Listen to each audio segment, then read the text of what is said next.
Hello Andy, this is Dr. Vinila, consultant pediatrician at Treatment Range Hospital.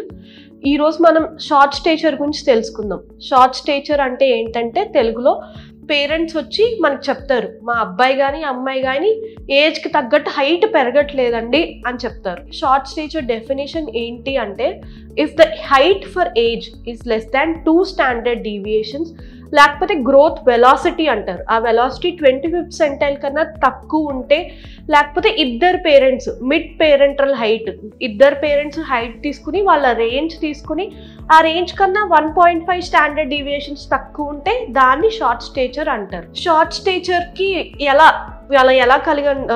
కనుక్కుంటాము అనేది అంటే, first అసలు ఇమ్యునైజేషన్కి వెళ్ళినప్పుడే మన ఫస్ట్ కాంటాక్ట్, అది బెస్ట్ వే. అసలు పీడియాట్రిషియన్తో మనకి ఫస్ట్ కాంటాక్ట్, అప్పుడే ఆ టైంలోనే మనం height, weight, head circumference, mid arm circumference, ఈ సర్కంఫరెన్సెస్ అని తీసుకుంటే ఏం తెలుస్తుందంటే, తన ఏజ్కి తగ్గట్టు పిల్లాడు కానీ పిల్ల కానీ తన ఏజ్ తగ్గట్టు ఫిజికల్ గ్రోత్ అవుతున్నారా లేదా అనేది తెలుసుకోవచ్చు. ఇప్పుడు మన హైట్ అంటే ఏంటి, ఫిజికల్ గ్రోత్ మెజర్మెంట్. సో ఎప్పుడు వెళ్ళినా మనం ఇమ్యునైజేషన్కి మేక్ షూర్ దట్ మీ పాప హైట్ కానీ బాబు హైట్, వెయిట్ కానీ నోట్ చేస్తున్నారు. అండ్ పీడియాట్రిషియన్స్ దగ్గర ఖచ్చితంగా ప్లాట్స్ ఉంటాయి, గ్రాఫ్ ప్లాట్స్. దాన్ని బట్టి తెలుసుకోవచ్చు మీ పిల్ల తన ఏజ్కి తగ్గట్టు పెరుగుతున్నారా, వెయిట్ గెయిన్ అవుతున్నారా, లేకపోతే హైట్ గెయిన్ అవుతున్నారా అనేది తెలుసుకోవచ్చు. సో ఇది పద్ధతి. తర్వాత అసలు షార్ట్ స్టేచర్కి గల కారణాలు ఏంటి? ఫిజియోలాజికల్ ఉంటాయి, పెథలాజికల్ ఉంటాయి. ఫిజియోలాజికల్ ఏంటంటే, మోస్ట్లీ పేరెంట్స్ ఇద్దరు షార్ట్గానే ఉంటారు. పేరెంట్స్ ఇద్దరు షార్ట్గా ఉన్నప్పుడు ఆబ్వియస్లీ పిల్లాడు కానీ షార్ట్గానే ఉంటారు. అది జెనెటిక్ పొటెన్షియల్ వల్ల. నెక్స్ట్ వచ్చారంటే కాన్స్టిట్యూషనల్ డిలే ఏంటంటే, చిన్నప్పటి నుంచి చిన్నగానే ఉంటారు వాళ్ళ ఏజ్కి తగ్గట్టు, కానీ మదర్కి కానీ ఫాదర్కి కానీ హిస్టరీ ఉంటుంది. ప్యూబర్టీ రాగానే వాళ్ళకి గ్రోత్ స్పర్ట్ ఉంటుంది. సో వాళ్ళు నార్మల్లీ ప్యూబర్టీ టైంకి వచ్చేసరికి నార్మల్ హైట్కి వచ్చేస్తారు వాళ్ళ పేరెంట్స్ హైట్కి. సో అది కాన్స్టిట్యూషనల్ డిలే. ఫిజియోలాజికల్లీ ఈ రెండు జెనెటిక్ పొటెన్షియల్ మీద డిపెండ్ అయ్యి ఉన్నవి. తర్వాత కాన్స్టిట్యూషనల్ డిలే, మదర్కో ఫాదర్కో గ్రోత్ స్పర్ట్ హిస్టరీ ఉంటుంది. సో అది కాన్స్టిట్యూషనల్ డిలే మాట.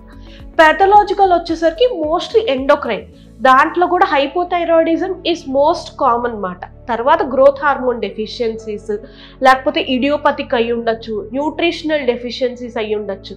పెథలాజికల్ అయితే ఖచ్చితంగా మనం ఇన్వెస్టిగేషన్ చేయాలి, దేని కారణంగా వచ్చింది, దేని వల్ల వస్తుంది. కారణాలు పెథలాజికల్కి చాలా ఉంటాయి. సో అవన్నీ ఖచ్చితంగా మనం తెలుసుకొని మంచి ప్రాపర్ ట్రీట్మెంట్ ఇవ్వచ్చు. The thing is there is a good treatment. So వాళ్ళు షార్ట్ స్టేచర్ కాకుండా, వాళ్ళు ఆత్మన్యూన్యతా భావానికి వెళ్ళకుండా మనం అక్కడ ప్రివెంట్ చేయొచ్చు. సో ఆ టేక్ హోమ్ మెసేజ్ ఈరోజు ఏంటంటే, షార్ట్ స్టేచర్కి గురించి మీకు అలా అనిపిస్తోంది. ఎలా అనిపిస్తుందంటే, కొంతమంది పేరెంట్స్ వచ్చి చెప్తారు మాకు, 1 ఇయర్ క్రితం 2 ఇయర్స్ క్రితం కొన్న బట్టలే ఇప్పుడు వాడికి సరిపోతున్నాయి, లేకపోతే 1 ఇయర్ క్రితమే లేకపోతే 2 ఇయర్స్ కొన్న షూయే సరిపోతుంది. అంటే అక్కడ ఏం జరుగుతుంది, వెయిట్ అవ్వట్లేదు, హైట్ గెయిన్ కూడా అవ్వట్లేదు, షూ సైజ్ కూడా సరిపోతోంది, పెరగట్లేదు. అంటే అక్కడ ఫిజికల్ గ్రోత్ సరిగ్గా జరగనట్టు. సో వెంటనే పీడియాట్రిషియన్ దగ్గరికి వెళ్ళాలి. ఇమ్యునైజేషన్ అప్పుడు మీ పేరెంట్స్ మీరు ఖచ్చితంగా గుర్తుపెట్టుకోవాల్సింది ఏంటంటే, మీ బాబు పాప హైట్, వెయిట్ ఖచ్చితంగా నోట్ చేసుకునే తీరాలి. Thank you so much.